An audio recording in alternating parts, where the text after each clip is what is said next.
सेमली हरचंद द्वारा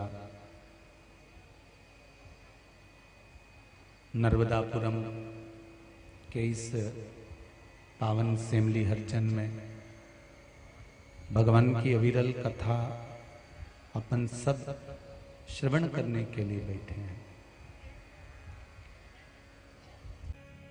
मां नर्मदा शिव महापुराण की कथा सुन रहे हैं आप और हम बैसाख के महीने में।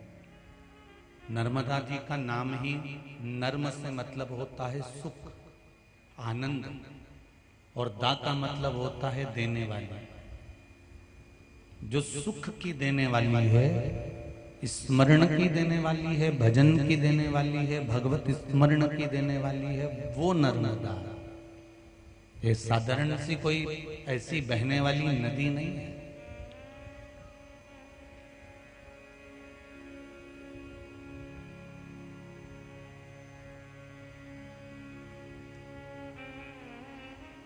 और जिस शिव महापुराण को हम सुनने के लिए बैठे हैं बैसाख के महीने में, ये शिव पुराण भी कोई साधारण नहीं है।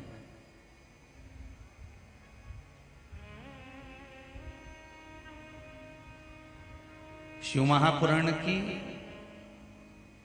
विद्येश्वर संहिता में एक शब्द लिखा हुआ है कि मनुष्य के ना जाने कितने कितने कितने कितने जन्म निकल जाते हैं, तब भी वो शंकर की कथा का रस तत्व ग्रहण नहीं कर पाता है।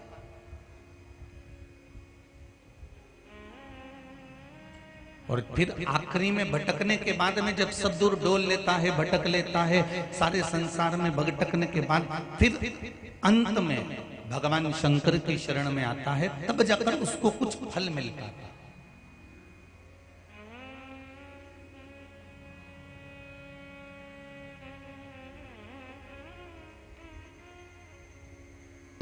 भक्त और भगवान के बीच में कोई दूरी ना हो। हमको तो ये इतने सारे जो ये बीच बीच में तुम्हारे जो बैरिकेड सुन खड़े हुए हैं ना, तुम्हें रोकने के लिए, ये भी हमको ठीक नहीं लग रहा है।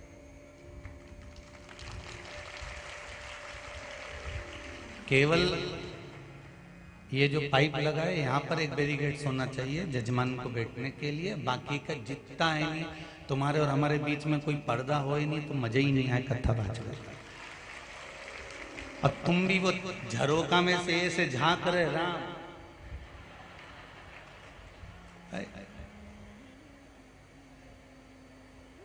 और आधी दूसरे पे ढुली जा रही, और वो बाजू वाली यूं मारे जा रही। ये जो कथा का रस तत्व है ना, ये बड़ी मस्ती का रस तत्व है। इसको सेमली अर्चन वालों बार बार नहीं मिल सकती। बैसाख महीने की शिव महापुराणी कथा का बार बार नहीं मिलेगी। ना जाने कितने पुण्य प्रकट हुए होंगे। ये सोनी परिवार के तो पुण्य बाद में प्रकट हुए होंगे, पहले तो तुम्हारे पुण्य का घड़ा भराया होगा, तब जाकर यहाँ कथा हो रही है।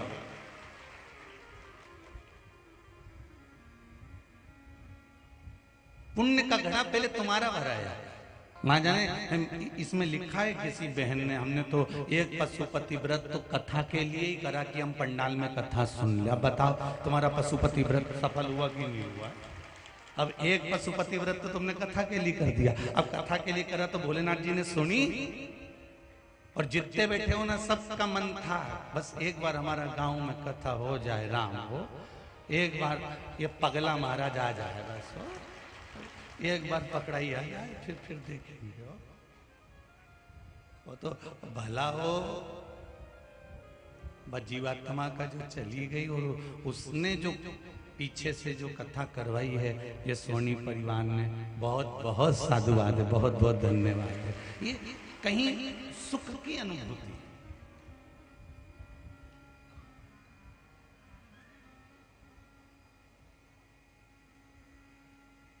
किसी के मरने के बाद में कोई पुण्य करवाता है, और किसी के मरने के बाद में लोग उसके जाने के बाद उसको अपशब्द कहते हैं। दो तरह के लोग रहते हैं। वो गांव में एक व्यक्ति ऐसा ही रहता था, वो हमेशा गांव वालों को परेशानी करता था। उसने विचार करा कि मैं मर जाऊंगा तो फिर इनको परेशान कौन करेगा। तो उसने क्या करा, कि गांव वालों से कहा भैया मेरी अंतिम सांसें चल रही है, मेरे प्राण छूट रहे हैं, मेरी उम्र हो गई 90 साल की, अब मैं मर रहा हूं। मरने वाले की अंतिम इच्छा पूरी करना चाहिए, मेरे दोनों हाथों में 2 कील ठोक दो और पांव के पंजे में 2 कील ठोक दो, बस इतनी सी मेरी अंतिम इच्छा है, फिर मैं मर जाऊंगा। गांव के लोगों ने मना करा, ऐसा नहीं हो सकता, हम नहीं ठोक सकते, देखो अच्छी बात नहीं है, नहीं तुम्हें सौगंध है, तुम्हें ठोकना पड़ेगी, मेरी अंतिम इच्छा पूरी करना पड़ेगी। और गांव के सरपंच ने कहा ठोक दो। गांव के लोग कीला लाए, तो उसके हाथ में ठोका, तो उसके पांव में ठोका। मरने से पहले उसने एक लेटर लिख दिया था कि मैं मरना नहीं चाहता था, गांव के लोगों ने मुझे कील ठोक के मार दिया। उसने कहा जीते जी मैं लोगों को परेशान करा, मरने के बाद कैसे करूंगा? तो उसने आइडिया निकाला कि ऐसे कर सकता।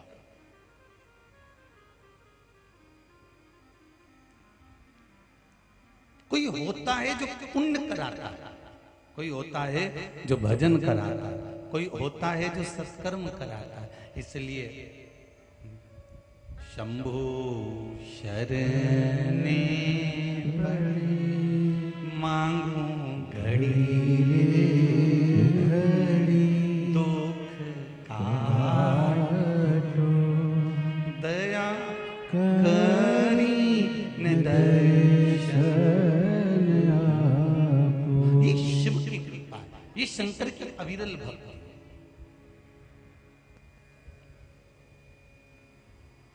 कल कोई कह रहा था कि गुरुजी से कहना कि कल अक्षय तृतीया है ना, तो ब्याह शादी जरा ज्यादा है। तो वो शैलेश भैया है ना, उन्होंने कहा होगा कि गुरुजी से कह देना कि जरा ब्याह शादी ज्यादा है, तो हो सकता है कि पहले दिन कथा में कम लोग आए, पर बापड़ा हो तुम काया गया इतना सारा। अब इन्होंने तो कहा कि पहले दिन कम लोग आवेंगे, ऐसा तो हमारा इतना सा कहना था शैलेश भैया, जितने बैठे हैं इनके भी किसी संबंधी की यहाँ का शादी हो रही होगी, पर संबंध 2 तरह के होते हैं। एक वो संबंध जिसको निभाना था वो वहां चले गया, और एक संबंध जिसको शंकर से निभाना था वो यहाँ। ये संबंध की बात है।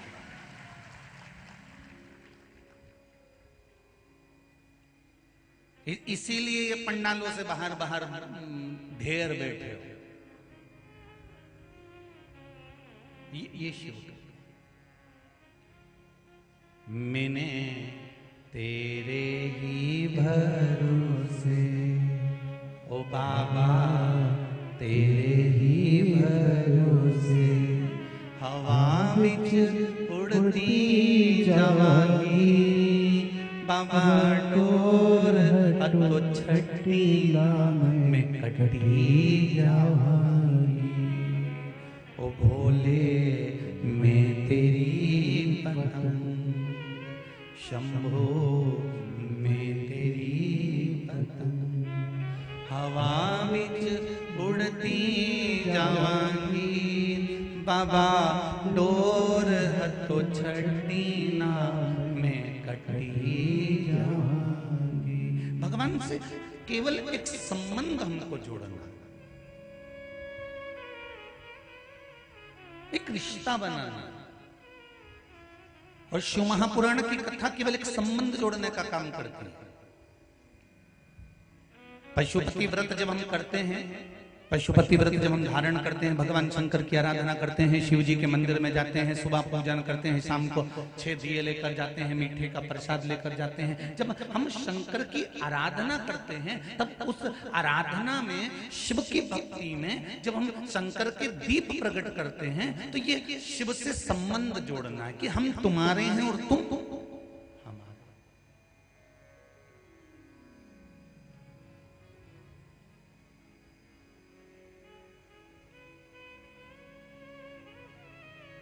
यहां भोलेनाथ जी से संबंध जोड़ना।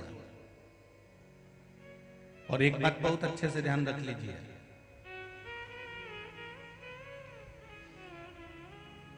जिन जिन के घर में शादी में गए हो ना, जब दुख का समय आए ना, उनको बुलाकर देखना, जब थोड़ा बहुत पैसे की तंगी पड़ जाए, दुख आ जाए, बीमारी आ जाए, कष्ट आ जाए, तो जितनों के यहाँ शादी में गए हो उनको बुला कर देखना, और तुम्हारे दुख के समय में एक बार देवाधिदेव महादेव को बुला कर देखना। दोनों संबंध कहां पर मालूम पड़ेंगे कि वो कहां, वो संबंध आपको मालूम पड़ जाएगा कि कौन सा संबंध किस जगह पर काम आ रहा है।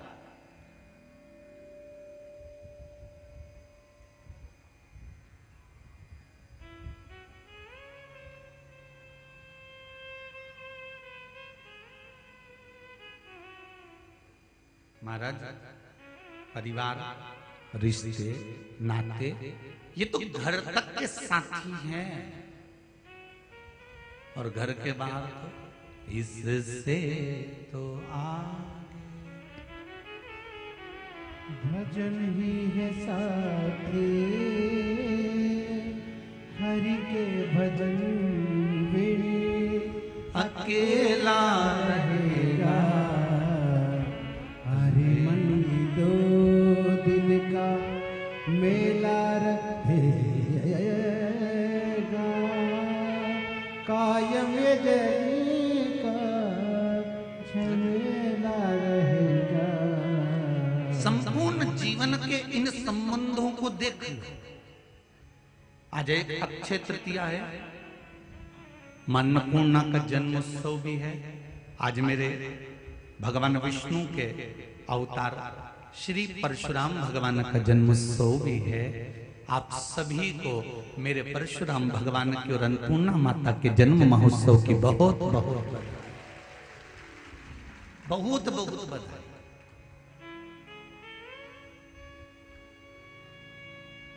आपको कथा में पहले भी कहा था, राम और परशुराम में एक ही अंतर है। राम जी ने प्रूफ पर प्रूफ दिया। सीता जी की अग्नि परीक्षा हुई, सीता जी को छोड़ दिया गया, किसी के शब्दों पर ध्यान दिया गया। मेरे राम और परशुराम जी में एक अंतर है, राम जी हर समय पर प्रूफ देते रहे, बताते रहे, दुनिया के लोगों को साधते रहे, प्रूफ पर प्रूफ देते रहे। और परशुराम भगवान ने कोई प्रूफ नहीं दिया, बस उन्होंने तो फरसा उठाया और जो निपटाना चालू करा। दादा, किसी ने प्रूफ ही नहीं मांगा। कौन मांगा?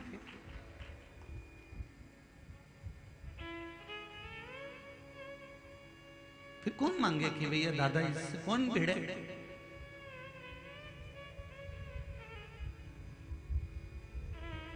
भगवान विष्णु ने जो रूप रखे हैं वो साधारण नहीं रखे।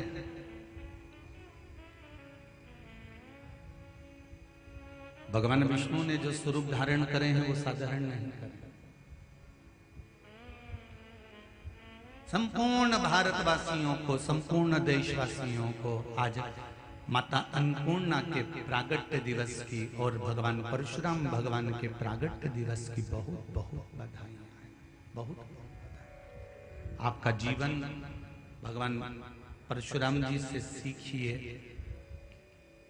कि माता का शीश काटने के बाद अपने पिता से कह दिया कि मुझे वापस मेरी मां जीवित कर दे दीजिए।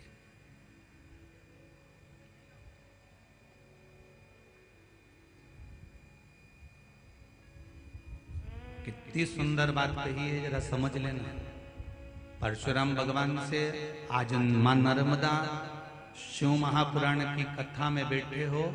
आस्था चैनल पर जितने लोग सुन रहे हैं, फेसबुक यूट्यूब पर जितने लोग सुन रहे हैं, और इस पावन पंडाल में सिमली अर्चन में जितने लोग सुन रहे हैं, ध्यान देना।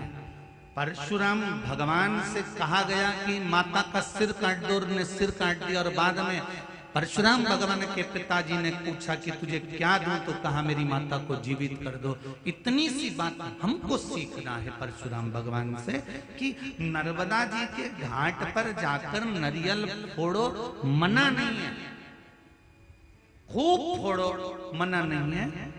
शीश काट दिया परशुराम भगवान ने, पर बाद में कह दिया कि इस शीश को आप जोड़ दीजिए। भगवान से, पिता से कहा कि इसको जोड़ दो। उसी तरह माता नर्मदा के घाट पर जाकर नारियल फोड़ो, मना नहीं है, अगरबत्ती लगाओ, मना नहीं है, दीप लगाओ, मना नहीं है, पूजन करो, मना नहीं है। पर इतना याद रखना कि नारियल के ऊपर की जो नट्टी है, पॉलीथीन है, चना चिरौंजी या प्रसाद का जो डब्बा है, उसको मां नर्मदा के घाट पर मत छोड़ो, ना जल में छोड़ो, उसको वापस लाओ और कहीं पेड़ के नीचे डाल दो।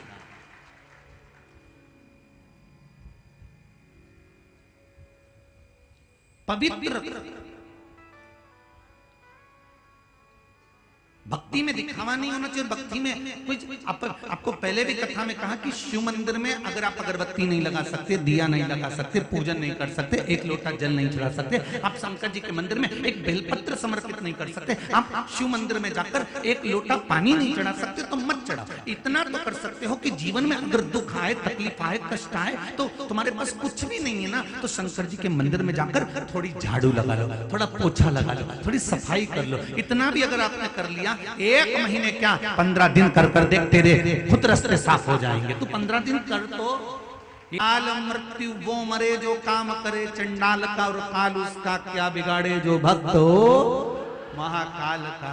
अगर शंकर जिसको रख रहे हैं उसको दुनिया का कोई नहीं चख सकता।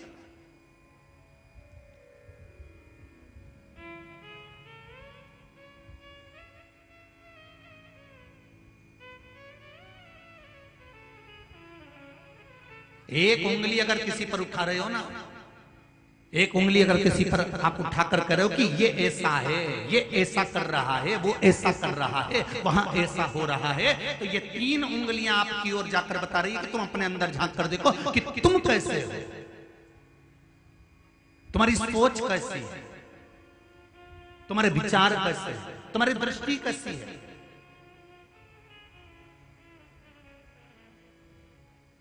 कितना लोग अहंकार, काम, वासना, तृष्णा, आसक्ति कितनी भरा चुकी है।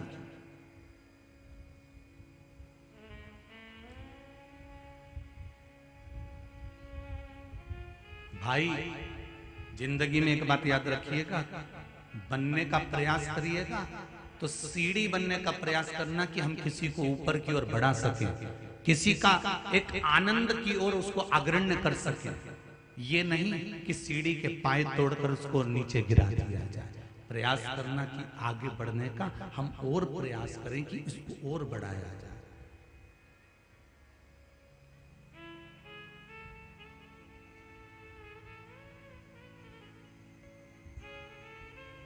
जब हम आ रहे थे अभी गाड़ी से, जहां हम रुके हैं संत निवास पर, तो वहां से जब हम आ रहे थे तो कोई बेले के फल का रस बांट रहे थे, तो बड़ी प्रसन्नता हुई कि देखो कथा करवाने वाला व्यक्ति कथा करवा रहा है, पर गांव के लोग, असेंबली हरिजन के लोगों ने ये विचार कर लिया कि बैसाख के महीने में सेवा करने का ये मौका दूसरी बार नहीं मिलने वाला असेंबली हरिजन वालों को। तो उन्होंने कहीं पानी रख दिया, कहीं शरबत रख दिया, कोई शक्कर घोल घोल कर रसना भर भर कर पिला रहा है, तो कोई बेल का रस पिला रहा है। इससे बढ़कर सुख और क्या होगा। फिर मौका मिले ना मिले, लोग जाते हैं दूसरी जगह जाके भंडारे खोलते हैं, भोजन कराते हैं। हमें मौका मिला है, ना जाने कितने कितने गांव के लोग यहाँ पर आकर भगवान शिव की कथा कर तत्व ग्रहण कर रहे हैं। उनका सुख, उनका आनंद।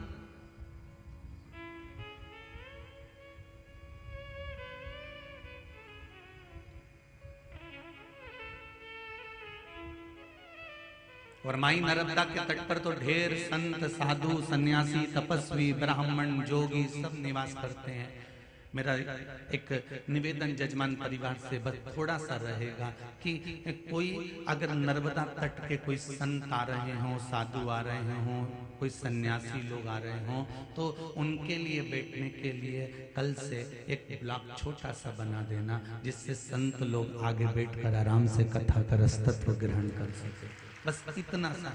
कोई साधु, कोई सन्यासी, कोई तपस्वी, कोई संत जन, कोई भी आए नर्मदा तट का, वो नर्मदा महारानी की गोद का पुत्र है, वो सुने कथा।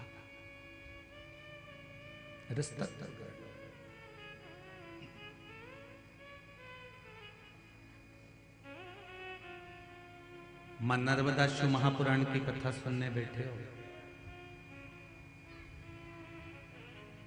शिव महापुराण की कथा कहती है सत्यता के मार्ग पर जब अपन चलते हैं तो दुनिया के कई दुख हमारे सामने आकर खड़े हो जाते हैं।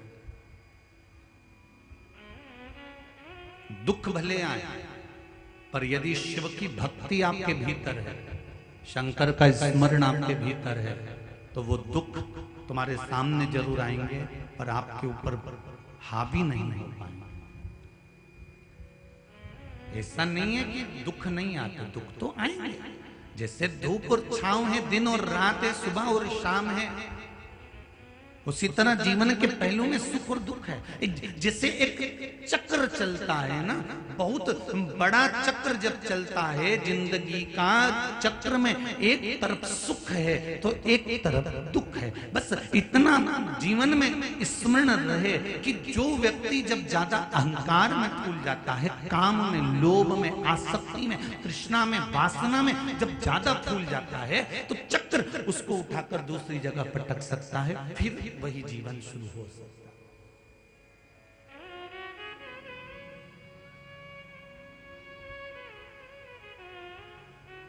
भगवान और आया एक बार श्री हनुमान जी महाराज के भीतर भी थोड़ा सा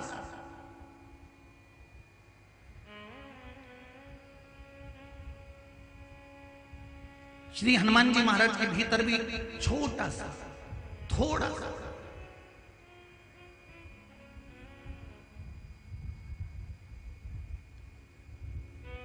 एक भक्ति का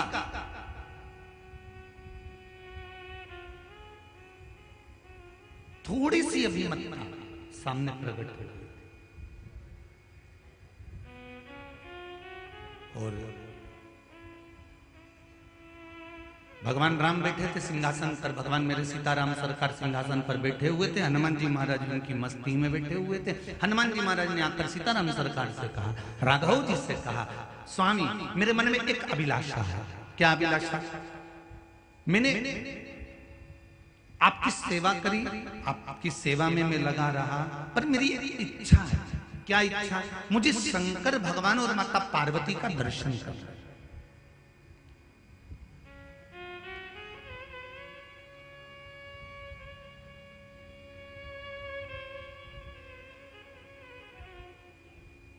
शिव और पार्वती का दर्शन करना है और मुझे कैसे भी बस शंकर और पार्वती का दर्शन मिल जाए। तो राम जी ने कहा, एक काम करो ना, कैलाश पर चले जाओ, राम जी का शंकर भगवान और माता पार्वती का दर्शन मिल जाएगा।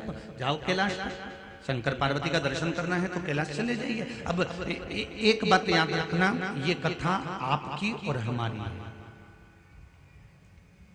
थोड़ा ध्यान दीजिएगा इस कथा।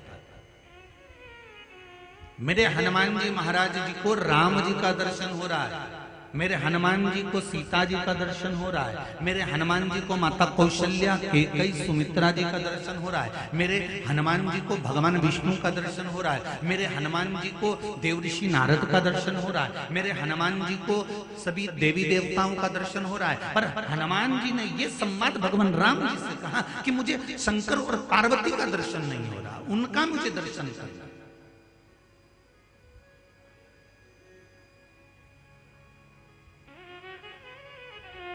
तो कहा आप कैलाश पर चले जाओ।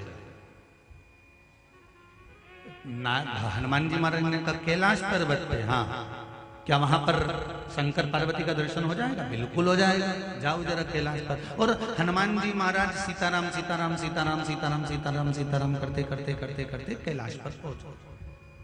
अब हनुमान जी तो कैलाश पर पहुंच गए तो बाहर नंदी बैठा हुआ। नंदी ने कहा, ए बानर कहां जा रहे हो? आप मुझे जानते नहीं है? नंदी ने कहा, मैं आपको पहचानता हूं, आप हनुमान जी है ना? हाँ। राम जी के सेवक है ना? हाँ। राम जी की भक्ति करते हैं ना? हाँ। यहाँ क्यों आए हो? मुझे शंकर जी और पार्वती जी का दर्शन करना है। तो नंदी ने कहा, हनुमान मैं तुम्हें दर्शन तो करा देता, मना नहीं है हनुमान जी, पर दिक्कत केवल एक छोटी सी है।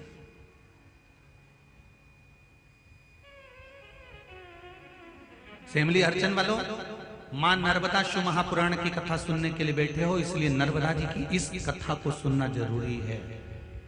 क्या हनुमान जी को शंकर जी का दर्शन क्यों नहीं हुआ? क्या कमी रह गई थी हनुमान जी के पास में? जो राम जी की सेवा में दिन रात डूबे हुए थे, उनके पास कमी क्या थी? जो माता सीता के कहने पर अपने तन पर सिंदूर डाल लेते हैं, उनके पास कमी क्या थी? जो दौड़कर लंका पर चढ़ाई कर सकते हैं, उनके पास कमी क्या रह गई थी जो शंकर और पार्वती का दर्शन नहीं हुआ कैलाश जाने पर।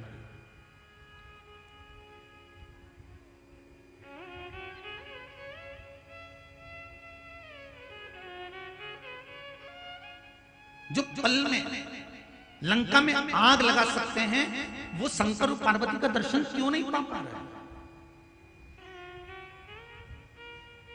कभी विचार करना, सेमली हरचंद में रहने के बाद भी, सेमली हरचंद के आसपास में रहने के बाद भी 10 किलोमीटर, 20 किलोमीटर, 25 किलोमीटर, 50 किलोमीटर रहने के बाद भी अगर आप शिव महापुराण की कथा में नहीं पहुंचे हैं, पंडाल तक नहीं पहुंचे हैं, तो ऐसा क्या कर दिया था आपने कि भगवान की कथा तक में नहीं पहुंच पा रहा? और जो पहुंच गए हैं उनने कौन सा पुण्य करा होगा?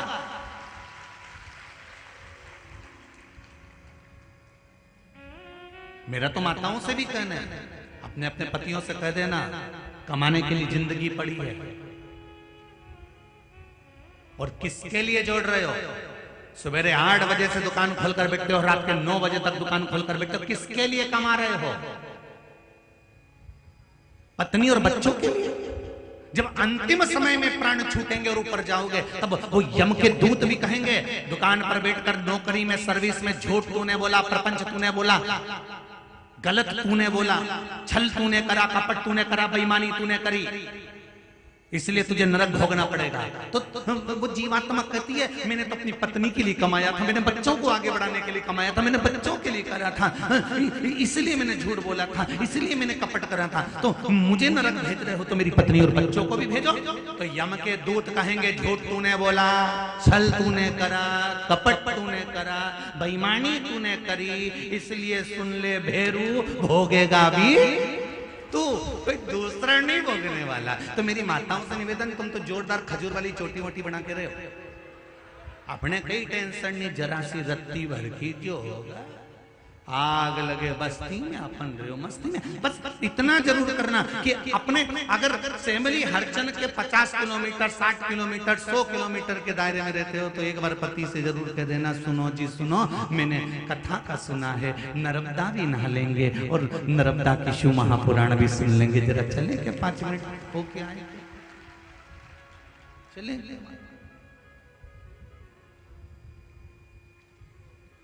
बैसाख महीने में जो नहीं आ पा रहे हैं, उनसे भी निवेदन है, ये शिव महापुराण की कथा, नर्मदा जी और शंकर की कथा आपके दरवाजे तक आ रही, दिल से डुबकी लगाओ,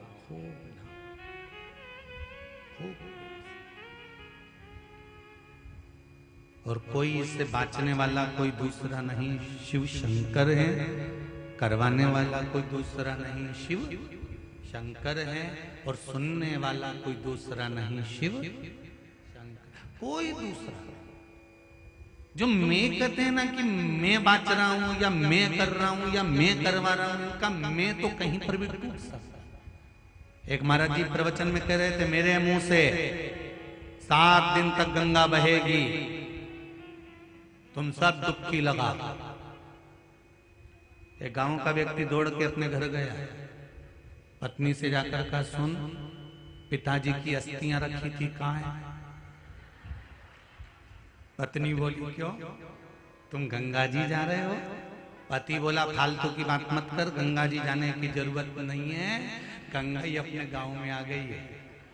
अच्छा, हाँ, तू बता पिताजी की अस्थियां कहाँ धरी? तो के वो कबेलू पे धरी, मगरी के ऊपर। तो उन्होंने जो ऊपर कबेलू पे अस्थि धरी थी उसको निकाली और सिलवट्टे पे उस पे चक्कू बुनी और चटनी बनाने का, जम के तो बोला, क्या बोलते हैं उसको, सिलवट्टा, उसको वो लुड़िया से छीट रगड़ ली और रगड़ के और उसकी चटनी बना के उसे पीस के पुड़िया। तो पत्नी के इसको, तुम्हारे पिताजी की हड्डियों को पीस क्यों रहे हो? पति बोला, तू फालतू की बात मत कर, जहां से गंगा निकल रही है वो छोटी सी जगह है, और पीस के पुड़िया बांध के कथा में बैठ गए। और कथा में बैठा, और जैसे ही महाराज जी ने फिर दूसरे दिन का, मेरे मुंह से 7 दिन तक गंगा बह रही है, ने तुम सब डुबकी लगा। इतने में तो खड़ा हो गया, रुको महाराज थोड़ा सा प्रसाद खा, और खड़े होके जो महाराज जी के दिया, महाराज जी ने वही व्यास पीठ पे लेके मुंडा में धरा, और मुंडा में धरते से दांत में जो चर्र बोला, और चर्र बोलते थे। तो महाराज जी ने पूछा क्या खवा दो, क्या खवाया? तो के गुरुजी तुम ही बोल रहे थे 7 दिन तक गंगा बह रही, गंगा बह रही। तो मैंने सोचा पिताजी की अस्थियों को गंगा जी में खवाना था, तो मैंने सोचा यही खवा दिया।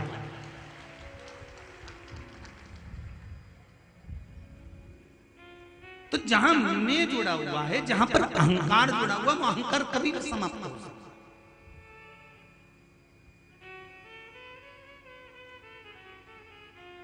दुनिया के लोग चने के झाड़ पर चढ़ाने वाले बहुत मिलेंगे। बहुत बढ़िया लिखा, बहुत बढ़िया कहा, बहुत बढ़िया, बहुत जोरदार, और तुम्हें चढ़ा चढ़ा चढ़ा चढ़ा चढ़ा चढ़ा ऊपर से नीचे पटक देंगे। बहुत जोरदार, बहुत। पर तुम्हें समझाना है, अपनी बुद्धि से चिंतन कर कर कहना है, सुनो जी कथा रसतत्व हो रही है और स्मरण करना, कथा सुनो। बड़ी मुश्किल से मिलती। हनुमान जी राम राम भज रहे हैं, सीता राम भज रहे हैं, पर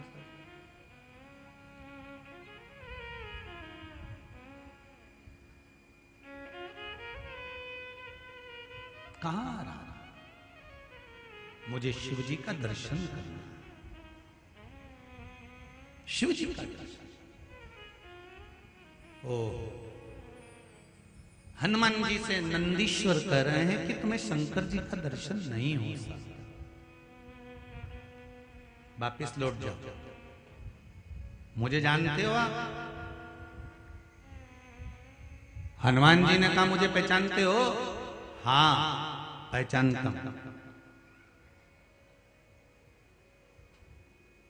जब थोड़ा सा अहम अहंकार व्यक्ति का ऊपर बढ़ता है ना, तो वो कह देता तुम मुझे जानते हो।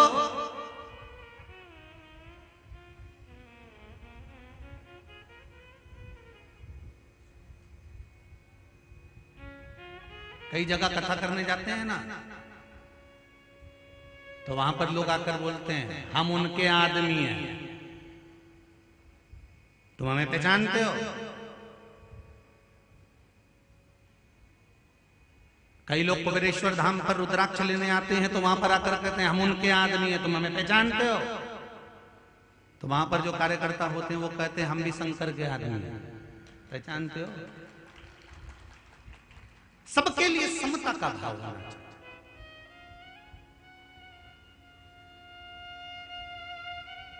अगर एक गरीब व्यक्ति भी रुद्राक्ष लेने खड़ा है, तो एक सेठ साहूकार भी रुद्राक्ष लेने के लिए खड़ा हुआ है। समता का भाव रखिए, दृष्टि में सम रखिए। कितना बड़ा दोष है साहब, सनातन धर्म के भीतर कितना बड़ा दोष बताया जरा देखिए। पहले जब शादी होती थी, तो शादी में जब लोग भोजन करने बैठते थे, तब एक पंगत भंडारे की जब भोजन करने बैठते थे, भंडारे की या संत भोज की या साधु भोज की जब पत्तल लगती थी, पंगत लगती थी, विवाह की जब पंगत लगती थी, तो एक जैसी पंगत जब लग जाती थी, उस पंगत में लगने के बाद एक साथ भोजन चालू होता था। बोलो सही है कि गलत है? एक साथ भोजन करने के बाद लोग उठते थे, एक साथ भोजन करने बैठते तो एक साथ उठते थे। और जो परसगारी करने आता था, गुलाब जामुन लेकर आया, चाहे बर्फी लेकर आया, चाहे पूड़ी लेकर आया, चाहे सब्जी लेकर आया, सबसे पूछते पूछते पूछते पूछते जाता था। ये नहीं कि उसका पहचान वाला वहां बैठा है तो वहां पहुंच गया और गुलाब जामुन दे दी। क्यों? क्योंकि अगर पहचान वाले को गुलाब जामुन दे दी और यहां से लेकर वहां तक में अगर 14 लोग बैठे हुए, 15 लोग बैठे हुए, उन 15 लोगों को नहीं पूछा और उनको अगर गुलाब जामुन नहीं दिए, तो वो 15 के भूखे रहने का दोष तो जिसने अपने पहचान वाले को गुलाब जामुन दिए उसको लग जाता था, और 1 वर्ष तक उसको अन्न का निवाला देवयोग से नहीं बनता था।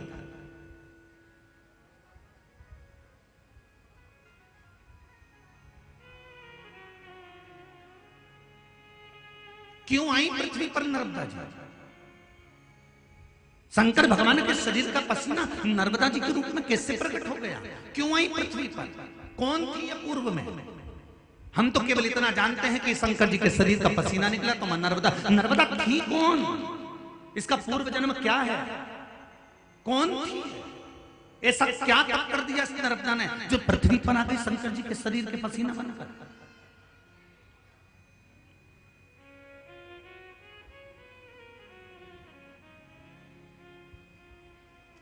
बहुत सारे प्रश्न हैं मां नर्मदा जी से जुड़े हुए कि पूर्व में नर्मदा कौन थी, कहां से आई।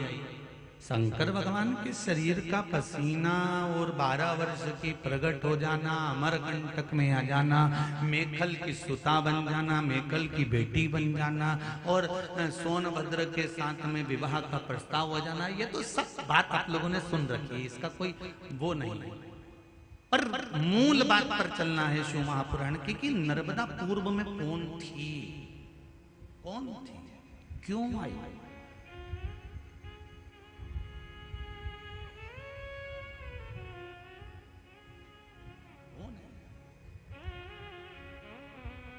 जिसके तप साधना स्मरण में जीव डूबा रहता है, वो कौन है?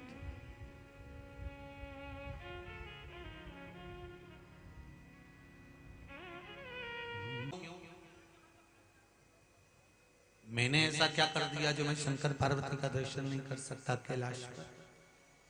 कभी यदि रोज मंदिर जाते हो, रोज भगवान के दरवाजे जाते हो और कुछ दिन से तुम्हारा मंदिर जाना बंद हो गया या भगवान शंकर को जल चढ़ाना बंद हो गया या शंकर का भजन बंद हो गया या स्मरण बंद हो गया, तो विचार करना कि तुमने कौन सा ऐसा कर्म कर दिया कि भगवान मुख तक नहीं देखना चाहता। बहुत ध्यान देना महाराज,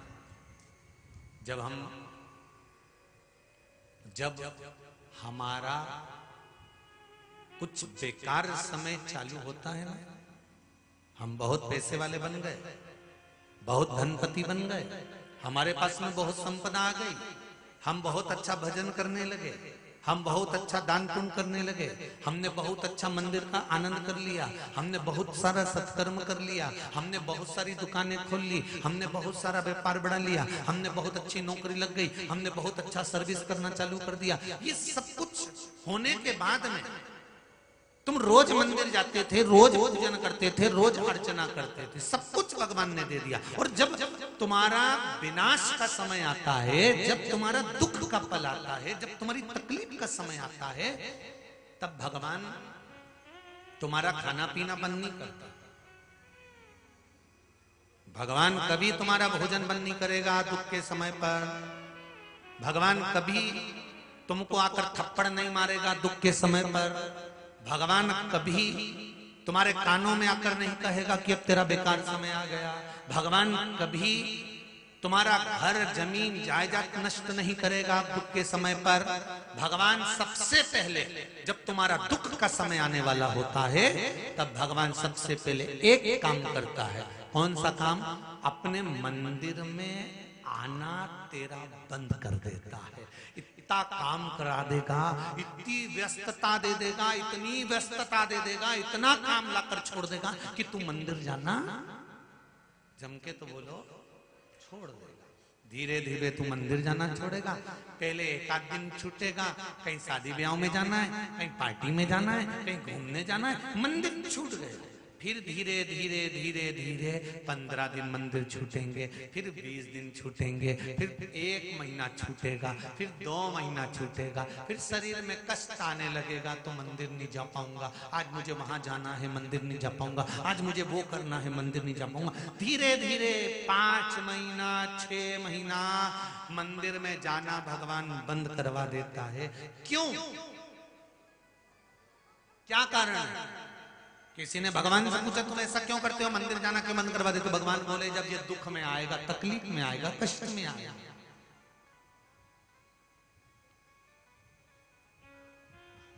कष्ट की घड़ी जब इसके पास में आएगी तब मैं इसको दुखी नहीं देख सकता। और मेरे मंदिर में आता है, लोग क्या कहेंगे? खूब कथा सुनती थी, टीवी खोल के आस्था चैनल के सामने बैठी रहती थी, दिन भर मोबाइल पर सुनती थी। इतना जब पशुपति व्रत करती थी, और अगर इसको दुख आएगा तो लोग, अगर ये मंदिर आती रही आता रहा और दुख आ गया तो लोग क्या कहेंगे, इतना मंदिर जाने के वाले के ऊपर इतना दुख आ गया, तो लोग कुछ तो कहेंगे ना। फिर नाम इसका खराब नहीं होगा, नाम तो देव अधिदेव महादेव का खराब होगा। इसीलिए भगवान ने कहा सबसे पहले मैं इसका भजन छुड़ाऊंगा, मंदिर छुड़ाऊंगा, कीर्तन छुड़ाऊंगा, नाम जाप छुड़ाऊंगा, कथा सुनना छुड़ा दूंगा, तब फिर दुख आएगा, चल जाएगा। तो एक निवेदन आप सबसे है, प्रभु तेरा द्वार न छूटे, छूट जाए संसार, प्रभु तेरा संगी छूटे, साथी छूटे, सब कोई छूटे, छूट जाए परिवार, प्रभु तेरा द्वार ना छूटे।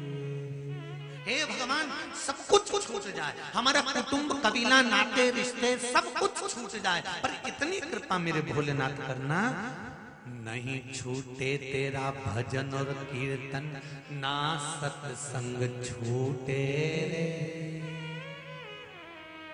नहीं छूटे तेरी कथा कीर्तन, ना पुराण छूटे।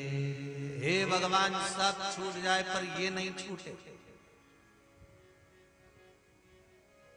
अगर ये छूट गया तो फिर समझ लो घड़ी चलते चलते चलते चलते दुख की ओर आने लगी, फिर आने लगी। तेरे दरवाजे की चाकरी, तेरे दरवाजे की नौकरी, सब कुछ छूटे। माना दुख आ रहा है, तकलीफ आ रही है, कष्ट आ रहा है, पर दुख की घड़ी में भी जिस समय पर सुख और दुख का मिलन होने वाला होता है, सुख जा रहा होता है, दुख आ रहा होता है, उस मिलन के बिंदु में शंकर की भक्ति और शंकर का द्वार और शिव महापुराण को कभी मत छोड़ना, तो शंकर उस दुख की घड़ी में तुमको नहीं छोड़ेगा। वो दुख की घड़ी में नहीं छोड़ेगा। प्रत्येक समस्या का हल एक लोटा जल शिव को चढ़ाते रहो, बस फिर दुख आएगा भी तो मालूम नहीं पड़ेगा। ऐसा नहीं है कि नहीं आएगा, मैंने तेरे ही भरोसे हवा बिच उड़ती जावांगी, बाबा डोर हथो छड़ी ना मैं कटती जाऊंगी, ओ भोले मैं तेरी हवा बिच उड़ती जावांगी, बाबा डोर हथो छड़ी ना मैं कटती जाऊंगी। शिव की कृपा से बाबा से कहना कि मेरा द्वार, मंदिर, चौखट, शिव महापुराण, शंकर का भजन ना छूटे। हनुमान जी, मुझे अंदर जाने दो। नंदी करे नहीं, तुम अंदर नहीं जा सकते, तुम्हें अंदर नहीं जाने दिया गया। क्यों?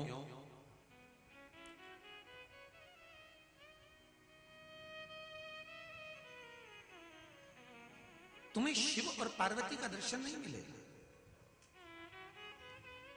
ऐसा मैंने क्या कर दिया जो शंकर और पार्वती का दर्शन नहीं मिलेगा? विचार करना, ऐसा क्या कर दिया जो शिव महापुराण तक नहीं पहुंच पा रहा?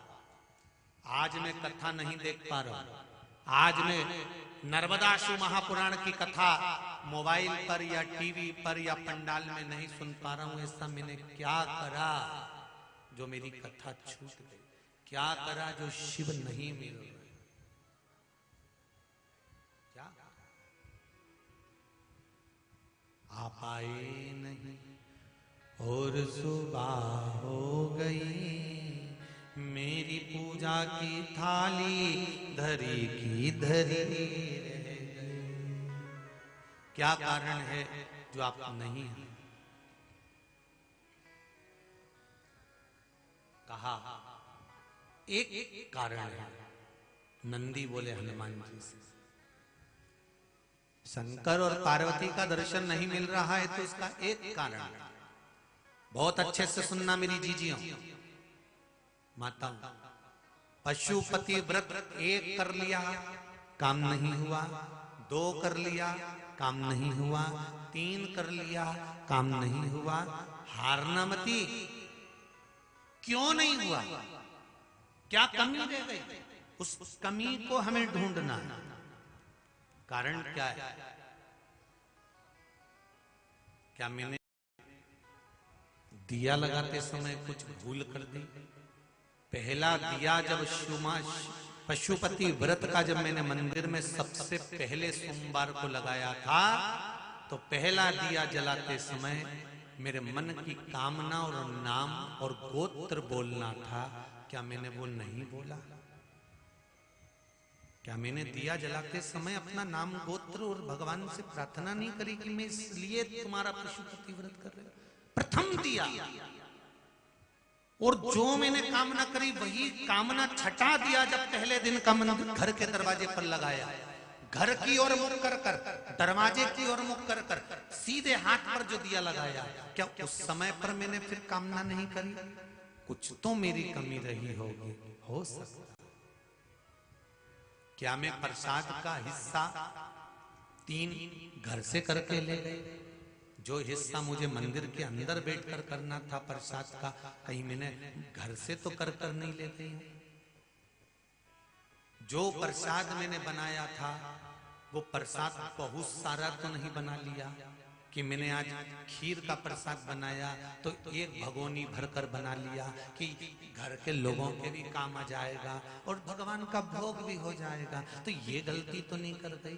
कहीं मैंने हलवा बनाया तो ढेर सारा तो नहीं बना लिया कि मैं घर के लोग भी खा लेंगे और शंकर जी को भी भोग लग जाएगा? इस हिसाब से तो मैंने हलवा नहीं बनाया। तो हलवा आधा तो कढ़ाई में छोड़ दिया और आधा ले गई मंदिर और उसके 3 हिस्से कर दिया। कहीं ये गलती तो नहीं? गलती करी है मतलब ये निश्चित है, इसलिए वो पशुपति व्रत की बाबा ने तुम्हारी नहीं सुनी। क्या विचार है? सेमली हरचन वाली जी विचार क्या है? बोलो, सही है कि गलत है? कई लोगों की आदत रहती है थोड़ा ज्यादा बना लेती हूँ, सबके काम आ जाएगा। मैं अकेली ले आऊंगी प्रसाद और लोगों का मन तो उनने बच्चा हुआ सबके हिसाब से बनाया, शंकर जी के हिसाब से नहीं। एक फूल बगीचे से तोड़ो, ध्यान देना जरा। एक फूल बगीचे से तोड़ा, किस लिए तोड़ा? ये फूल मैं भगवान के चरणों में चढ़ाऊंगा। और एक फूल तुमने बगीचे से तोड़ा, क्या जोरदार लग रहा है, उसके जूड़े में सजाऊंगा। अंतर है कि? अरे बोलो तो जम के, है ना? एक परमात्मा के लिए और एक जगदम्बा के लिए अंतर है कि नहीं है? अब वही फूल तोड़ के तुमने जब भगवान को दिया तो भगवान प्रसन्न हो गए, और वही फूल तोड़ के तुमने जगदम्बा को दिया तो वो भी तो प्रसन्न हुई कि नहीं? वो प्रसन्न तो हो। अब जगदम्बा प्रसन्न होगी और भगवान प्रसन्न होगा, दोनों में अंतर क्या है? जब जगदम्बा ज्यादा प्रसन्न होती है तो तुमको प्रसन्न करती है, और तुमको प्रसन्न करती है तो तुमसे कुछ वर मांग लेती है। मेरे मोबाइल में बैलेंस खत्म हो गया। बोलो, सही है कि गलत? अरे बोलते तो जाओ सेमली हरचन वालों, सही है। और भगवान को पुष्प दिया और भगवान प्रसन्न हो गए, तो भगवान ने तुमसे कुछ मांगा क्या? नहीं, उल्टा दे दिया। जा, मैं तेरे कुबेर का खजाना खोल देता हूं, भंडार वाला। शिव में और अंतर है संसार। फूल वही है, हलवे का प्रसाद घर में जो मीठा बना रहे हो वो उतना ही बनाना है जिसके लिए बना रहे हो।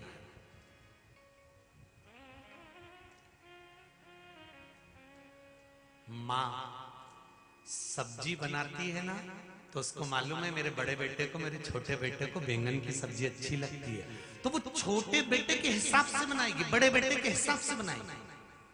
पत्नी अगर कुछ बनाती है ना, तो उसको मालूम है इनको केरी की लौंजी बहुत अच्छी लगती है, तो वो पुदीना डालकर अदरक पीस कर लौंजी बनाएगी उसके लिए, जिसके लिए बनाना। जम के बोलो तो वो केरी की लौंजी उसको पसंद आएगी कि नहीं आएगी? उसके लिए बनाई। लक्ष्य एक बनाया कि मैंने लौंजी उनके लिए बनाई है, माँ ने बैंगन की सब्जी पुत्र के लिए बनाई है। लक्ष्य एक बनाया, मैंने ये सामान उसके लिए बनाया। पर हलवा बनाते समय तुम्हारा लक्ष्य बदल गया, और लक्ष्य क्या हो गया कि थोड़ा ज्यादा बना लेती हूँ तो परिवार वाले भी खा लेंगे, मतलब लक्ष्य उधर पहुंच गया। अब भगवान को भोग लगाने के लायक नहीं बचा, इसलिए तुमने जाकर 3 हिस्सा भी करा, दिया भी जलाया, सब कुछ करा, फिर भी शंकर जी ने नहीं सुनी। 4-4 बार कर लिया। एक सोमवार तो तुमने दिल से प्रसाद बनाया, और दूसरे सोमवार में तुमने सोचा ज्यादा बना लेती हूँ, इनकी भी काम आ जाएगा, आज मेरे परिवार वालों भी काम, तो लक्ष्य बदल गया। लक्ष्य बदला तो काम गया। अर्जुन से पूछा गया डाली पे क्या दिख रहा है, तो क्या दिख रहा है? तोते की आँख। सबसे पूछा तो कि डाली दिख रही, ने तोता दिख रहा, ने ऐसा दिख रहा, ना वैसा दिख रहा, ने पत्ता उड़ रहा, पर उसने कहा मुझे केवल नेत्र नजर आ रहा है, इसके सिवाय कुछ नहीं। पशुपति व्रत करने वाले ध्यान से सुन लें, जिस समय भगवान का प्रसाद बनाए उस समय तुम्हारा लक्ष्य तोते की निगाह जैसा शंकर का होना चाहिए कि मुझे शिव के लिए बनाना है, संसार के लिए नहीं। निगाहें बदली, नजारे बदल गए। हलवा जा जैसे ही बढ़ गया तो व्रत भी बदल गया। तुम्हारे बढ़ने से व्रत बदल गया, अब ये लक्ष्य बदल गया, लक्ष्य चला गया। कथा में एक लाइन आती है, जैसे इन्होंने लिखा, स्वर्गीय श्री नीलेश जी सोनी जी की स्मृति में शिव महापुराण की कथा हो रही है, तो ये लक्ष्य बनाया गया नीलेश जी सोनी की स्मृति में, मतलब जिसके निमित्तार्थ कथा हो रही है, ये पक्का है वो 7 दिन में एक बार कथा सुनने किसी भी रूप में आएगा, वो सुनकर जाएगा, ये निश्चित था। कहीं पर भी सुने वो सुनेगा, लक्ष्य उसका बना। आप लोगों ने लक्ष्य बनाया है, मैं कथा सुनने बैठी हूं, मेरे बच्चे का रिजल्ट आने वाला है, नौकरी लग जाए, व्यापार चल जाए, जो लक्ष्य लेकर बैठते हो 7 दिन में कथा सुनने के बाद वो लक्ष्य पूरा करना देवाधिदेव महादेव के हाथ में होता है कि उसको पूरा करना ही पड़ेगा, निश्चित है कि वो पूरा करेगा। और जितने लोग यहाँ कथा सुनने बैठे हैं ना, 3 महीने बाद तुम जो लक्ष्य लेकर बैठे हो, 7 दिन की पूरी कथा सुनने के बाद तुम खुद अगली कथा जहाँ होगी वहां पत्र भेज दोगे कि हमने ये कथा सुनी थी और बाबा ने हमारी कथा सुन ली। तो ये लक्ष्य था।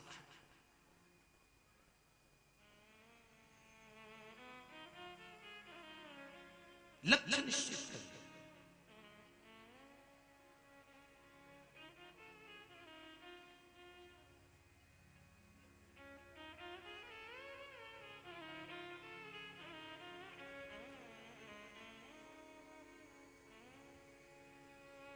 अब पूछा गया, हनुमान जी ने पूछ लिया कि मैंने कमी क्या रख दी? मैं तो भगवान का भजन करता हूं, राम कहूं सिया राम कहूं, दिन रात कहूं सिया राम कहूं,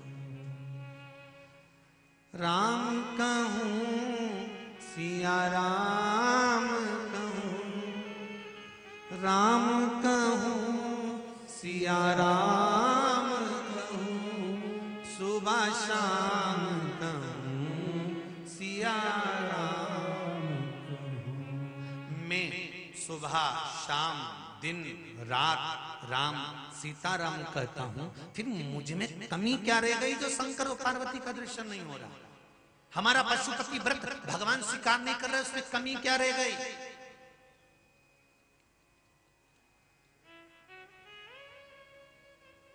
मैंने रोज एक लोटा पानी चढ़ाया, कमी क्या रह गई? चावल का दाना चढ़ाया, कमी क्या रह गई?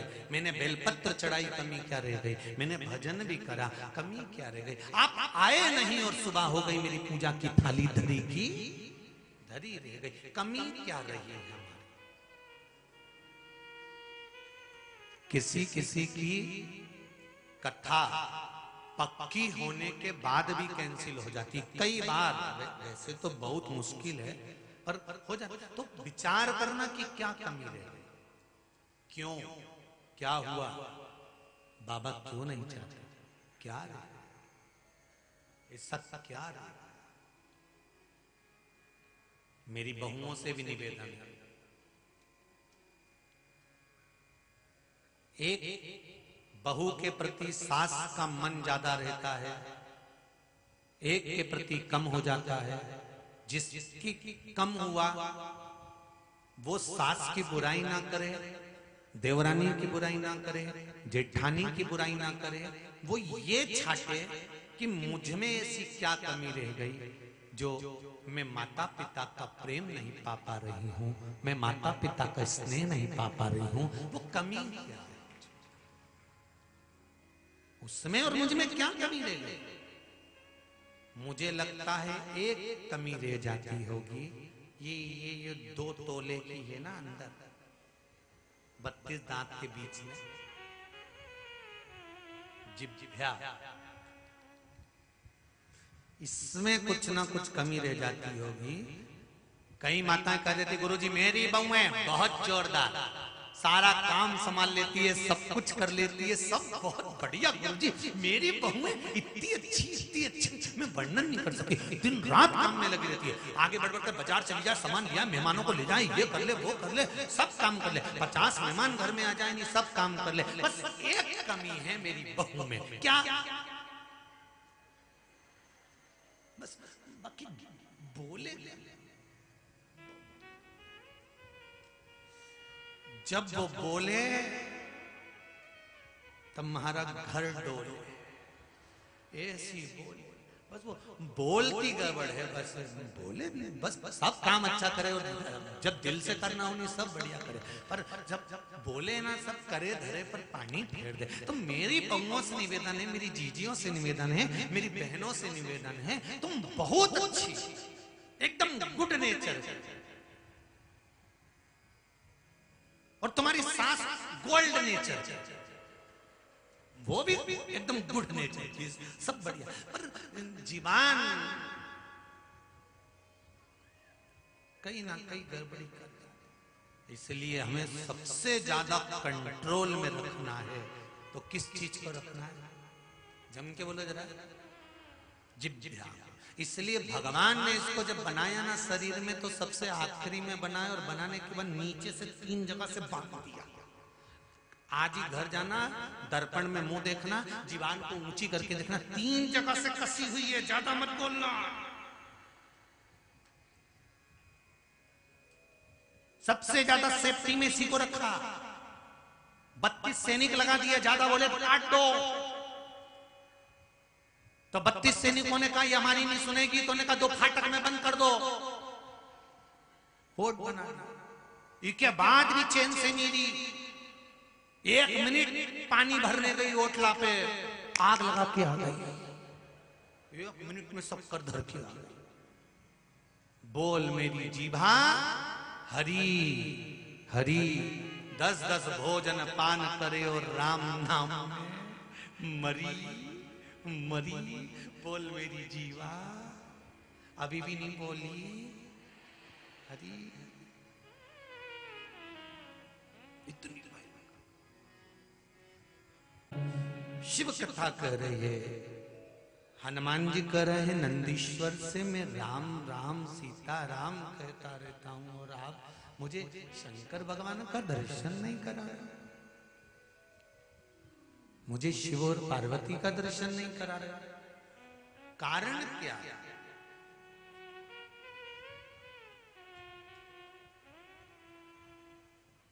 ऐसा कौन सा कारण हो जाता है जिसके कारण बस भगवान का दर्शन नहीं होता? नंदीश्वर ने कहा आपने एक गलती करी है, इसलिए शिव का दर्शन नहीं हो पाया। अब देखिए वो गलती, शायद हमारे भी जीवन में कुछ ऐसी गलती हो जाती है जिसके कारण हम भगवान के सम्मुख में नहीं पहुंच पाते। और कोई कोई ऐसा होता है बिना कारण ही पहुंच जाता है। किसी का आना था और कोई आ गया, गाड़ी में जा रहे थे, हम सुहागपुर से जा रहे हैं, हम पीपरिया से कथा में जा रहे हैं, हम बाबई से जा रहे हैं, हम होशंगाबाद नर्मदापुरम से जा रहे हैं। तो गाड़ी जा रही थी और हमारी मौसी भी आने वाली थी। फिर मौसी के यहाँ तो आ गया काम, फिर एक जनी की सीट खाली है, तुम चल रही हो तो अब आना था मौसी को, आ गई है। मतलब भगवान को मालूम था कि किसको बुलाना है और किसको नहीं। ऐसी कई बात है, आप लोग ध्यान देंगे।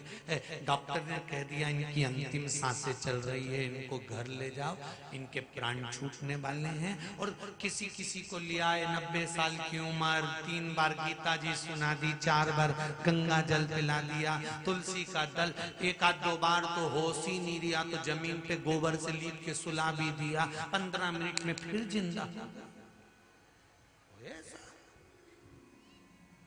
बोलो सही है कि गलत है? जाना इसको था। और कई बार ऐसी स्थिति आ जाती है, कोरोना महामारी बीच में आ गई, जवान की जवान, जाना किसी बूढ़े को था, अवस्था उसकी खराब थी, पलंग पे वो पड़ी हुई थी और मालूम पड़े जवान की जवान चले गया। मतलब इसमें तुम्हारा कोई दोष नहीं है, ऊपर से टिकट देखा जाता है कि गाड़ी में किसको बिठाना है, मौसी को कि पड़ोसी को, ये वो निश्चित है। बोलो री जी सही है कि गलत है? तुम्हारे साथ में भी ऐसा हुआ होगा कभी ना कभी। तो नर्मदा नहाने जाना था, तैयारी पूरी थी, अमावस्या का दिन था, जाने वाले 4 लोग थे, 2 कैंसिल हो गए, बच्चे 2, तो उन्होंने कहा किसको ले जाए, तू चल रही, एक ही फोन पे बैठ गई, चल गई और नर्मदा नहा के आ गई और वो रह गई वहीं की वहीं। और कई लोग 200-200 किलोमीटर दूर से नर्मदा नहाने आते हैं, और कई ऐसे हैं कि घाट पे रहने वाले ही यहीं 10 किलोमीटर दूर नर्मदा जी। और आप में से भी कई ऐसे होंगे जिनको कई दिन हो जाते होंगे। नर्मदा जी भी कहती होगी कमला कब आएगी, इंतजार करती, भूल गई तुम मुझको। और कई ऐसे बेचारे ना जाने कहां से आ रहे हैं नर्मदा नहाने के लिए। नर्मदा जी चलो, अमावस्या है, सोमती है, नहा ले, चलो पूर्णिमा बैसाखी नहा ले, बैसाख का महीना चल रहा है, 2-4 दिन नर्मदा नहाएंगे, बैसाख का पुण्य मिल जाएगा, चलो नर्मदा नहा ले, अक्षय तृतीया नर्मदा नहा ले, चलो ये तिथि नर्मदा नहा ले। और एक कहीं का ऐसा नर्मदा जी के किनारे पर 10 किलोमीटर, 8 किलोमीटर, 5 किलोमीटर दूर रहे तो वो भी कभी नहीं जाए। जाऊंगी और इतने में ऊपर ही चली जाऊं। अब भगवान के रहने दे, तो यही नहा लेना जा ऊपर।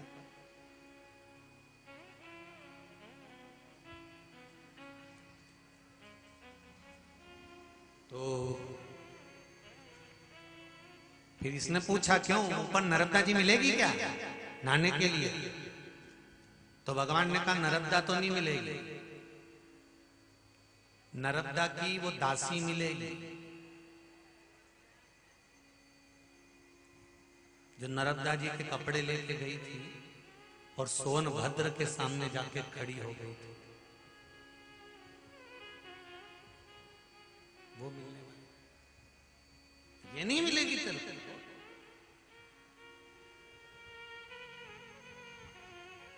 हनुमान जी ने कहा मेरी कमी क्या रह गई वो बता दो मुझको। कहा तुम्हारी एक कमी रह गई, तुम पर ब्राह्मण हत्या चढ़ी हुई है। ब्राह्मण हत्या चढ़ी हुई? हाँ।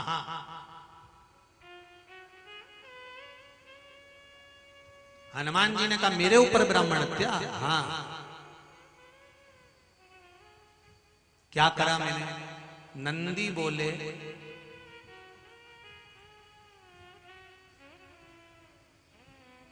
लंका में जब तुम प्रवेश करे थे, अक्षय कुमार को तुमने मारा था।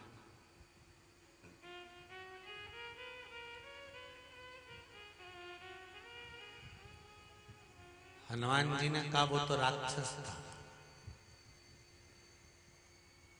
तुरंत नंदी ने कहा वो कर्म राक्षस का कर रहा था, पर जन्मा तो ब्राह्मण कुल में ही था।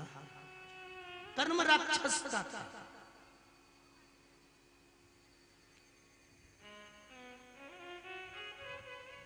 बहुत ध्यान से सुनना मेरी माताओं और मेरे भाई। ब्राह्मण पैंट शर्ट पहन रहा है, पहनने दो।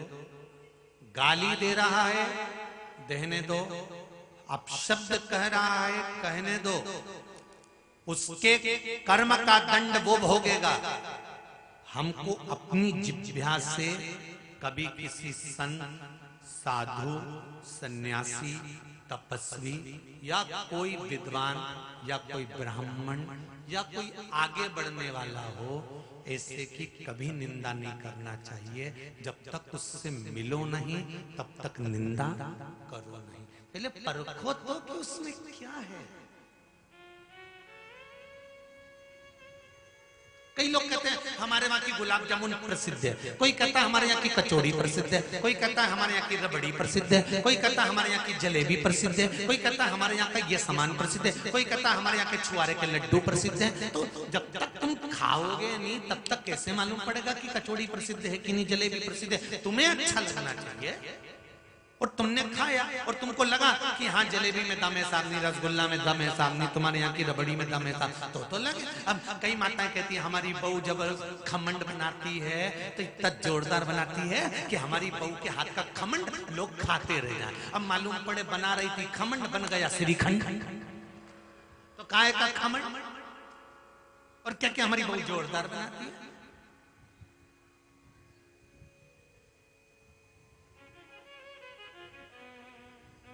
बनना भी तो चाहिए। हनुमान जी ने कहा वो राक्षस थे। नंदीश्वर ने कहा भले राक्षस था पर ब्राह्मण कुल में जन्मा था। ब्राह्मण कुल में जन्मा है इसलिए आपको उसको मारना नहीं। गुरु की करनी गुरु भरेगा, चेला की करनी चेला। उड़ जाएगा हंस अकेला। अगर गुरु बेकार कर्म करेगा तो गुरु को भोगना पड़ेगा और चेला बेकार कर्म करेगा तो चेले को भोगना पड़ेगा। बहुत ध्यान से सुनना रे भाई। किसी पर भी लांछन लगाने से पहले, अपशब्द बोलने से पहले, ताने देने से पहले, गाली देने से पहले ये विचार कर लेना कि तुम झेलने को तैयार हो, क्योंकि तुमने उसको एक गाली दी है, एक लांछन लगाया है, एक अपशब्द बोला है, तुम्हारी ओर तीन पलट कर आएंगे। उसको झेलने के लिए तैयार है।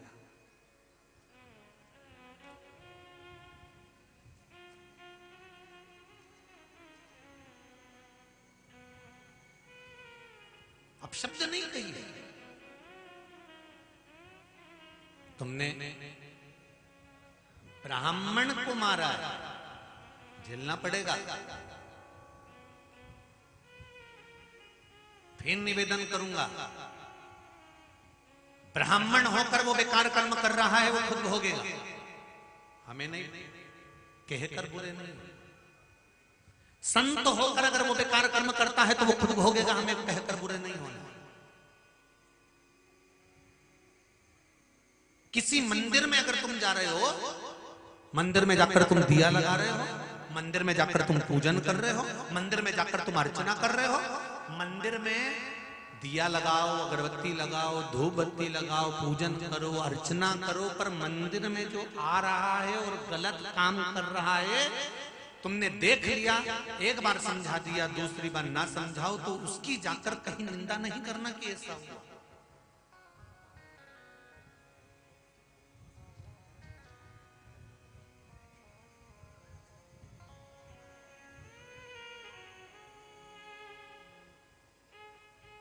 हम जिस परमात्मा की आराधना कर रहे हैं उसका सुख हमको मिलना चाहिए।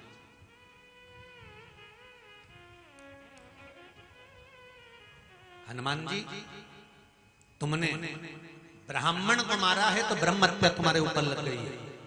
इस ब्रह्म हत्या का समापन करोगे तब जाकर तुम्हें शंकर और पार्वती का दर्शन होगा। शिव मंदिर तक जा रहे हो, शिव महापुराण तक पहुंच रहे हो, शंकर के मंदिर तक या शिव महापुराण तक अगर आप पहुंच रहे हो, समझ लेना आपने कोई ब्रह्म हत्या नहीं करी, इसलिए शंकर की कथा तक पहुंच रहे हो, मंदिर तक पहुंच। जिसके माथे पर पाप की गठरी ज्यादा भरा जाती है, वो ना शिव कथा तक पहुंच पाता है, ना वो मंदिर तक पहुंच पाता है। पाप की गठरी जब बनी,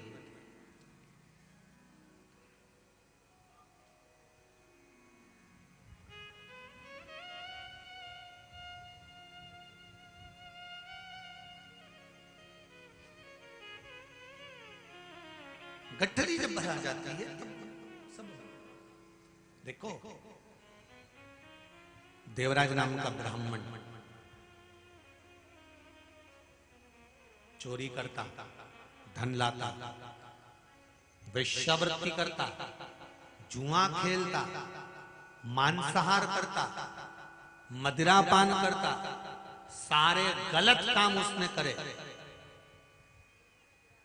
एक दिन धन चोरी कर कर लाया था और शिव जी के मंदिर में दे दिया।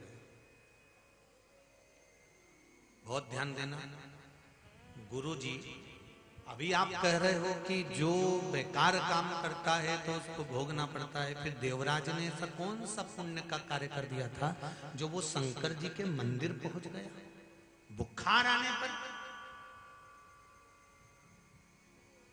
शरीर में कितना कष्ट है, शरीर में ताप पड़ रही है। शिव महापुराण की कथा में शिव महापुराण वर्णन कर रही है देवराज का चरित्र।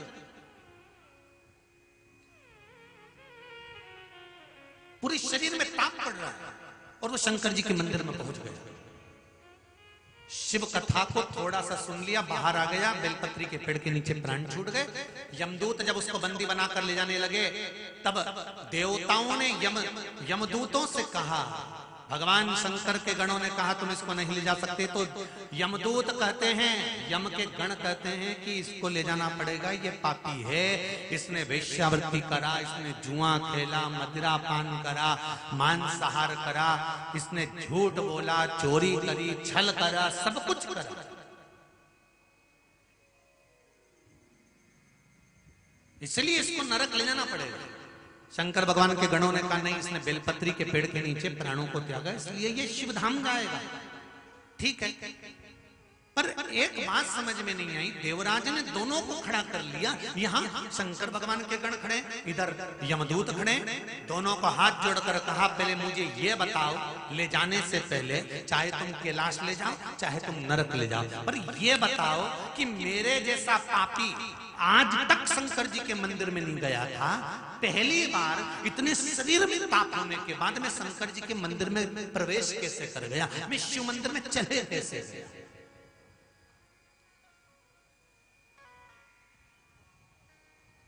कई लोग ऐसे हैं जो कभी शंकर की कथा नहीं सुनते, कभी उनका कथा में मन नहीं लगता। कई लोग ऐसे हैं जिनका मन कथाओं में नहीं लगता, कभी शिव पुराण की कथा नहीं सुनते। जैसे टीवी पे कहीं की महाराज की कथा आती है बंद कर देते हैं, हमें कथा में रुचि नहीं है, हम कथा नहीं सुनेंगे। पर कई लोग ऐसे हैं जिनका मन कथा में नहीं लगता था तो भी कथा में मन लगने लगा, तो उनको विचार करना चाहिए देवराज के चरित्र को कि देवराज ने इधर तो भगवान शंकर के गणों को रोक दिया, इधर यमदूतों को रोक दिया, और दोनों को रोक कर पूछा ये बताओ कि मेरा आखिर, मैं कभी मंदिर नहीं जाता था, कभी पूजन नहीं करता था, मैंने चोरी करी, गलत काम करा, वैश्यावृत्ति करी, जुआ खेला, मांसाहार करा, करा, मदिरा पान करा, सब गलत करा, पर मैंने ऐसा कौन सा कर्म कर दिया था जो मैं शंकर जी के मंदिर में पहुंच गया? ऐसा क्या करा मैंने? करा क्या?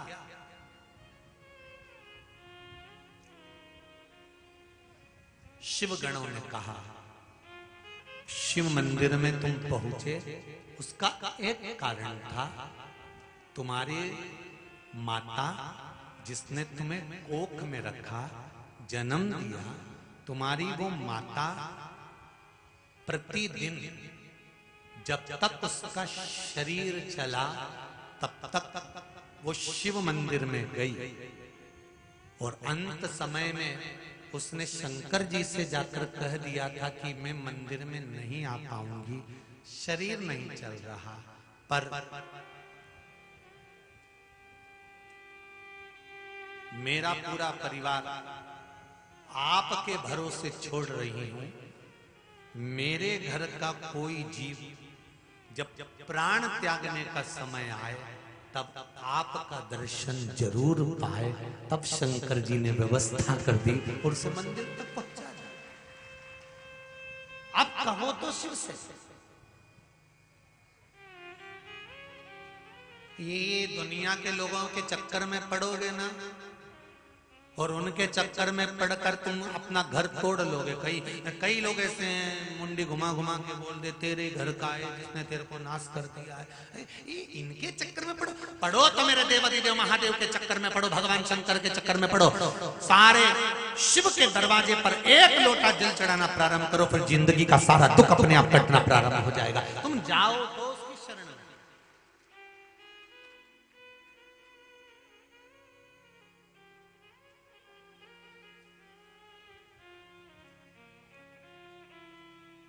बहुत सारे प्रसंग हैं जिनको कहेंगे तो आप लोगों को थोड़ा सा बुरा लग सकता है, इसीलिए बड़े सोच समझ कर बोलना पड़ता है।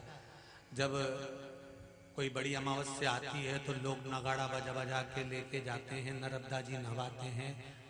नर्मदा जी की डुबकी लगाते से इनके शरीर में फिर कोई आ जाता है और वहीं पे इनकी नारियल फूटना ने, अगरबत्ती लगाना ने सब चालू होता है। मेरा इनसे निवेदन है कि नर्मदा मैया ये घुमाने वाली है कि तारने वाली है? जम के बोलो रे जरा, नर्मदा मैया घुमाए कि तारे? उसके तो जल में वो तरंग है। मेरी नर्मदा मैया अंदर की अंदर घूम कर जब चलती है तो कंकर को भी शंकर बना देती है। वो नर्मदा है, कोई साधारण है?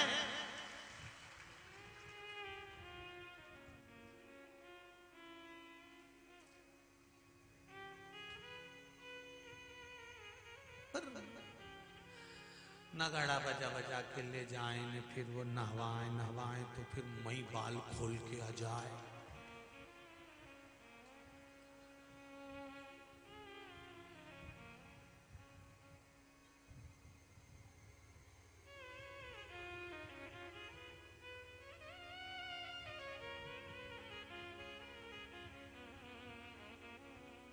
और जी के आए और उनके नर्मदा की जल में ही एक आध बार अच्छी अंदर डाल दो तो फिर निकल निकल निकल, फिर आते से के सब चली गई, कहीं नहीं बची। चरित्र आता है, एक सेठ जी को रोग हो गया, शरीर टपक के गिरने लगा। किसी ब्राह्मण के पास गए तो गुरुजी ने कह दिया तुम्हारे शरीर में रोग हो गया है, दान करने का सामान लेकर जाओ, हरिद्वार गंगा जी के घाट पर जाकर इतना दान करना, इतना पुण्य करना, ये देना वो देना। सब ले गया सेठ जी, और गंगा जी की डुबकी लगाना तुम ठीक हो जाओगे। सेठ जी गया, सारा सामान ले गया और सारा सामान लेके गंगा जी के घाट पर बांट दिया, और आखिरी में गंगा जी की डुबकी लगा के जैसे बाहर निकल के आया उसका शरीर ठीक नहीं हुआ। तो वो गालियां देने लगा उन पंडित जी को, उन ब्राह्मण को, कि उनने बताया था इतना सारा दान करा दिया, इतना सारा पैसा दिला दिया, इतना सारे कपड़े दिला दिया, मेरा शरीर तो ठीक ही नहीं हुआ। बताओ, पंडित ने तो मुझे बेवकूफ बना दिया। खूब अपशब्द बोले। सामने तुकाराम जी बैठे थे, सामने वाले घाट पर संत तुकाराम जी बैठे थे। संत तुकाराम जी ने देखा कि ये गालियां बक रहा है गंगा जी के घाट पर, अपशब्द बोल रहा है। संत तुकाराम जी आ गए। संत तुकाराम जी ने कहा सेठ जी हरि विठ्ठल, पांडुरंगा, श्री हरि, राम राम, जय श्री कृष्णा, हर हर महादेव।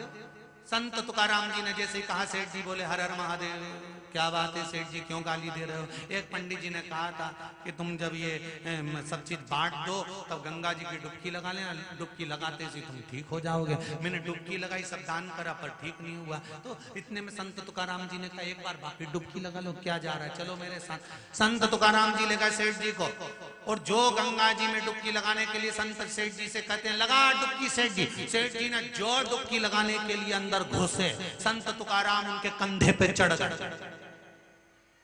संत तुकाराम जी कंधे पर चढ़ गए, और कंधे पर चढ़ के तुकाराम जी ने सेठ जी की गर्दन को नीचे पानी में दमोचा। जो दमोचा, सेठ जी घबराने लगे, अंदर की अंदर चिल्लाने लगे, हरी गंगा मैया बचा ले, हरी गंगा मैया बचा ले, अरे भोलेनाथ आजा। और अंदर अंदर जैसे ही सेठ जी पुकारने लगे, और जैसे ही संत तुकाराम जी ने कंधे पर से हटे, सेठ जी निकल कर बाहर आए। सेठ जी का शरीर एकदम ठीक हो गया, एकदम ठीक। सेठ जी ने कहा, महाराज उन्होंने हमारे साथ छल करा था, आपने हमारा शरीर सही कर दिया। संत तुकाराम बोले, मैंने सही नहीं करा, उन्होंने भी कहा था कि गंगा की डुबकी लगाना, विश्वास रखकर लगाना। उस समय पर तुम्हें विश्वास नहीं था, अहंकार था, मैंने इतना दान किया।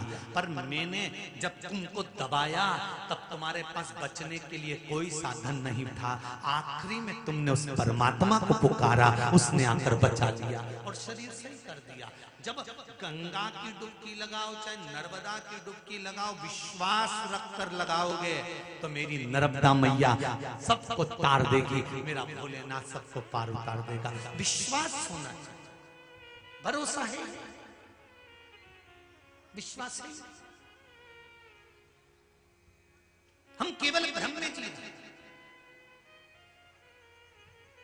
केवल ब्रह्म। अब हनुमान जी महाराज ने कहा, तुरंत कहा, तुमने ब्राह्मण हत्या लगी है, ब्रह्म हत्या लगी। देवराज ने पूछा, मेरा पुण्य कौन सा था? एक पुण्य था तुम्हारी माता का रोज मंदिर जाना, शिव जी से विनय करना, निवेदन करना, उस पुण्य का प्रताप मिला जो तुम्हें मिला। हनुमान जी ने कहा, मैंने कौन सा कर्म बेकार करा, तुमने ब्राह्मण हत्या करी। इस ब्राह्मण हत्या से कैसे छूटा जाए, उसका एक साधन है, सुन लो सेमली अर्चन वालों, मां नर्मदा के घाट वालों, ध्यान से सुनना मां नर्मदा के इस पावन तट की कथा।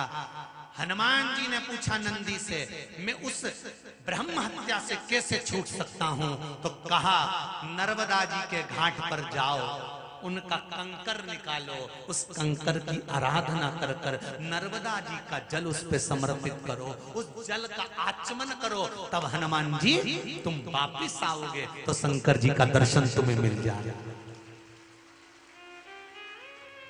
आज भी शूलपाणेश्वर में हनुमान जी ने जिस कंकर को नर्मदा के जल से निकाला था, वो हनुमतेश्वर महादेव आज भी विराजमान है। नर्मदा परिक्रमा में बीच में पड़ते हैं हनुमतेश्वर महादेव, जहां पर हनुमान जी ने तप करा और आखिरी में नर्मदा जी ने आकर पूछ लिया, क्यों रे बजरंगी, क्यों रे हनुमान, क्यों रे पवन सुत, क्या बात है? हनुमान जी कहते हैं, माँ मुझे शंकर और पार्वती का दर्शन करना है, पर मेरे माथे पर ब्राह्मण हत्या चढ़ गई थी। ब्राह्मण हत्या चढ़ गई थी? हाँ। तो तुझे यहाँ किसने भेजा है? नंदी ने भेजा है। नंदी ने? हाँ। क्या चाहता है? मुझे शंकर और पार्वती का दर्शन हो जाए, मेरे माथे पर जो ब्राह्मण हत्या चढ़ी है वो समाप्त हो जाए। तो नर्मदा जी ने कहा, सुन हनुमान, गंगा की 100 डुबकी व्यक्ति को तारती है,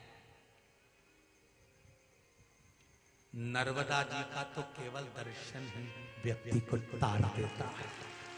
हनुमान, तुझे मालूम है गंगा जी को जब श्राप लगा था ना, तब गंगा की आंख में जल भरा था, तब नर्मदा जी कहती है कि मुझे शिव ने कहा था कि गंगा के पास जाओ, उसको लेकर आओ।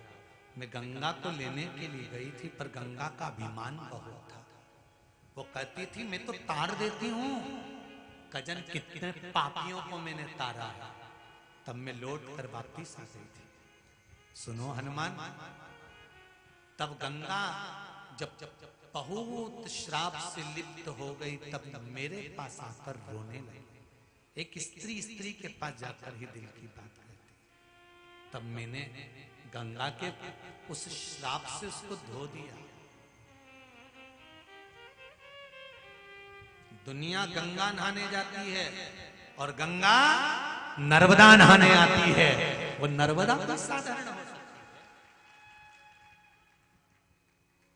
वो नर्मदा को साधारण होगी। हनुमान जी महाराज बैठ गए नर्मदा जी के सम्मुख में और बाद में कहते हैं अब मैं शंकर के दर्शन बाद में करूंगा, पहले मुझे सुनना है नर्मदा जी, आप पृथ्वी पर आई क्यों, मुझे वो सुनना। अब नर्मदा जी बोली रे आज का तो टाइम पूरा हो गया, कल ही सुनाऊंगी, कल ही कह दूंगी कि मैं कौन थी पूर्व जन्म में नर्मदा जी, कौन थी। पूरे तुम्हारे पास में भी जितने नेट पे सर्च कर सकते हो, अच्छे से कर लो कि नर्मदा अगले जन्म में कौन थी, और लेके आओ, हमको भी पर्चा दिखाओ, हम भी तो जाने। और फिर नहीं तो ये शिव महापुराण की सुंदर कथा कि नर्मदा पूर्व जन्म में कौन थी, क्यों आई पृथ्वी पर, क्या कारण था इसका आने का, क्यों बिलखी आने के, फिर शंकर जी के शरीर का पसीना बनकर प्रकट हो, क्यों क्यों, किस लिए। तब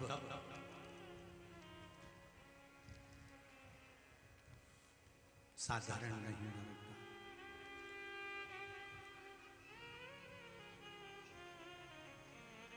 रेवा ओ रेवा, सब बोलिए रेवा हो रेवा, रेवा हो रेवा, रेवा हो रेवा। तेरे जल में नहा के सब तर जावे, तेरे जल में नहा के सब तर जावे, रेवा हो रेवा, रेवा हो रेवा, हो रेवा, रेवा हो रेवा। तेरे ही जल में ब्रह्मा बसे हैं, तेरे ही जल में विष्णु बसे, रेवा हो रेवा, रेवा हो रेवा, रेवा हो रेवा, रेवा हो रेवा। भगवान शंकर की कथा कहती है, बिंदु की मुक्ति के लिए चंचुला देवी ने शिव महापुराण की कथा कराई, तुमरुका जी ने कथा का वाचन करा, शंकर और पार्वती ईश्वर जी और गोरा जी बनकर पधार रहे हैं। जोरदार ताली बजाकर स्वागत करें। आज अक्षय तृतीया के दिन जिन्होंने भाव और भक्ति से नर्मदा जी का कथा के माध्यम से स्नान करा है, उन सभी को बहुत बहुत साधुवाद है। खूब आनंद से जिन्होंने अक्षय तृतीया के दिन कुबेरेश्वर धाम में गौशाला हेतु मंदिर निर्माण